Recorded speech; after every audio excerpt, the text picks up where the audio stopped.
5:22, அப்போஸ்தலர் 16:31, யோவான் 3:16,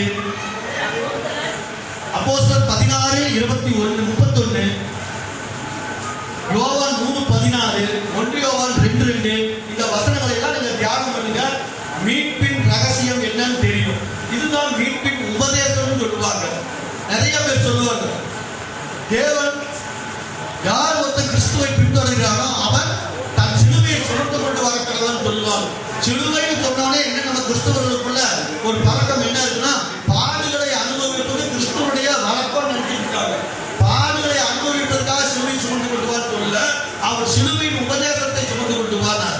சிலுவையின் உபதேசம் தான் இந்த மீட்பின் உபதேசம். இந்த மீட்பின் உபதேசத்தை நீ ஜனங்களுக்கு எடுத்துட்டு போகும்பொழுது கர்த்தர் உன்னையும் உன் வீட்டாரையும் ஆசீர்வதிப்பார் என்பது அதிக நிச்சயம். சரி, இந்த மீட்பின் உபதேசத்தை குறித்து இப்ப நம்ம பார்க்கும் பொழுது உங்களுக்கு ஒரு 2 வசனம் கொடுக்கிறேன். நீங்க ஏற்றுக்கொண்டீங்களா ஏற்றுக்கொள்ளலையான்னு நான் கேட்க அவசியம் இல்லை.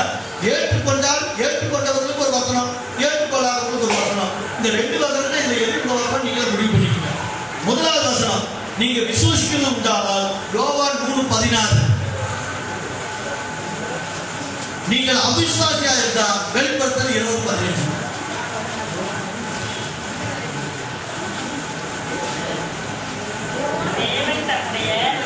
தேவன் தம்முடைய இது நீங்க படிக்க போறது யாருக்காக?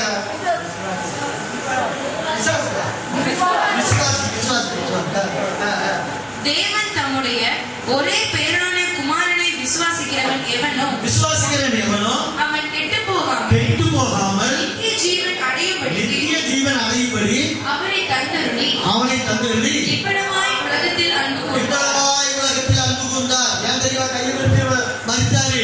உங்களை இவ்வளவாய் அன்பு கூர்ந்தார். எவ்வளவுங்க? இவ்வளவாய் அன்பு கூர்ந்தார். இப்ப இது யாருன்னு சொல்லப்பட்டிருக்குங்க?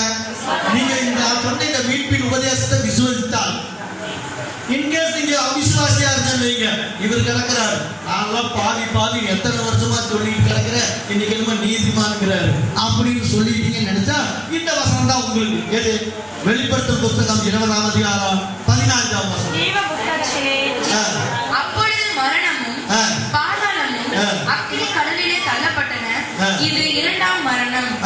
ஜீவ புஸ்தகத்திலே எழுதப்பட்டவனாக காணப்படாதவன் எவனோ அவன் அக்கினி கடலிலே தள்ளப்பட்டான். அக்கினி கடலிலே, உப்பு கடல் இல்லைங்க, அக்கினி கடலிலே தள்ளப்படுவான். ஞாபகம், மீட்பின் உபதேசமே இயேசு கிறிஸ்து எனக்காக ரத்தம் சிந்தினார், என்னை மீட்டு கொண்டார், ரத்தம் சிந்தி என்னை நீதிமானாய் மாற்றியிருக்கிறார். அந்த நீதிமானுக்குள்ள ஆசீர்வாதம் எல்லாம் என்னுடைய என்னைக்கு நீ விசுவாசிக்கிறியோ அவனெல்லாம் கெட்டு போகாமல் நித்திய ஜீவனை அடைவா.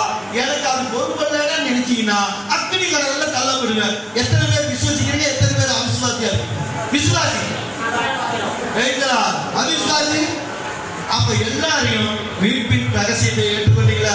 அந்த கர்த்தர்களை ஆசீர்வதிப்பார், ஆளாக்காமல் தலையாக்குவார். உங்க கைகளில் உங்க சிரசின் மேல வச்சுக்கோங்க. சொல்லுங்க பார்க்கலாம், நான் ரத்தத்தினால மீட்கப்பட்டவன். சொல்லுங்க, மீட்டு சொல்லுங்க, நான் ரத்தத்தினால மீட்கப்பட்டவன். ஓ, ரத்தம் என்னை மீட்கப்பட்டது, ரத்தம் என்னை சுத்திகரித்தது, இயேசுவின் ரத்தம் என்னை மூடினது. இப்ப அந்த ரத்தம் என்னுடைய எல்லா குறைகளை நிறைவாய் மாற்றுகிறது. இயேசுவின் ரத்தம் என்ன எல்லா பில்லி சூனிய மந்திர கட்டிலிருந்து உடைக்குது. இயேசுவின் ரத்தம் எல்லா வியாதிகளிலிருந்து என்னை விடுதலையாக்குது. இயேசுவின் ரத்தம் எல்லா தரித்திரத்திலிருந்து என்னை விடுதலையாக்குது. இயேசுவின் ரத்தம் என்னை நீதிமானாய் மாற்றிவிட்டது. நான் நீதிமானுக்குள்ள எல்லா ஆசீர்வாதத்துக்கும் உரியவன். நான் இயேசுவின் உடன் சுதந்திரவாளி. நான் இயேசுவின் உடன் பிறந்தவன். இயேசுவின் சொந்த ரட்சகர். இயேசுவே என் தயாபரர். இயேசு என் மீட்பர். நான் சுகமானேன், நான் சுகமானேன். என்னை தொடுவதற்கு ஒரு எதிரியும் முடியாது.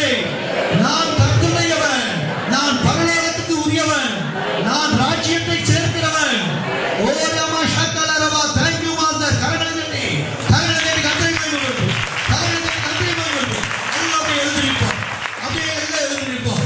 ஒரு விஷயம், ஆலோசனை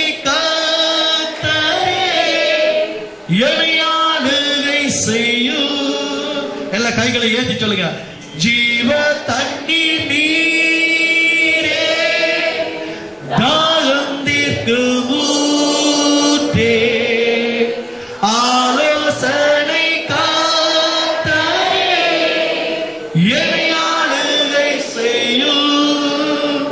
வாரும் தூய ஆவியே, உம் பிரசன்னத்தை வாஞ்சிக்கிறோம். உம் வல்லமையால் எம்மை நிறைத்து இணையாளுகை செய்யும். Thank you Master, thank you Holy Spirit. நாங்கள் அறிந்து விட்டோம் ஆண்டவரே, நாம் மீட்கப்பட்டவர், நாம் மீட்கப்பட்டவர், நாம் மீட்கப்பட்டவர். இயேசுவின் ரத்தத்தினால்